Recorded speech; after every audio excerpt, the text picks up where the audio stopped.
When David Miller woke up that morning, he had no idea it would be the day his entire life collapsed. He was 38 years old, a successful restaurant owner, a father of two, and a husband to a woman he thought he'd grow old with. In just one afternoon, all of it would be gone. It started with a phone call. His accountant told him their restaurant had been robbed. The safe was emptied, and the CCTV cameras had been turned off. David rushed to the restaurant, panicking.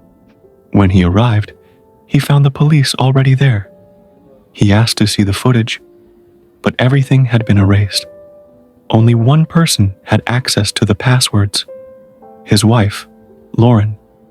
At first, he refused to believe it. She was his partner, his confidant, his everything. But when he got home that night, she and their 2 children were gone. Her closet, empty. The jewelry, missing. A note on the table said, "I'm sorry, but I can't do this anymore." He froze. He called her phone, disconnected. Then his lawyer called. Lauren had filed for divorce, and somehow transferred all business assets to her name weeks before. Everything he owned, his restaurant, his house, his savings, gone. David was left with nothing but a suitcase of clothes and a mountain of debt. For months, he slept on a friend's couch. He couldn't eat, couldn't think, couldn't trust anyone. He thought about ending it all more than once. But one night, while walking past the ruins of his old restaurant, he saw something that stopped him. A homeless man, cold, hungry, digging through the trash. David gave him his jacket, the only warm thing he had. The man looked at him and said, "You're a good man. Don't let life turn you bitter." That sentence replayed in David's mind for weeks. It was the spark that reignited something in him. He took a job washing dishes at a diner. People who used to work for him now saw him scrubbing tables. But David swallowed his pride and worked quietly. At night, he studied, watching business videos, reading about financial recovery and entrepreneurship. He learned how to rebuild from zero.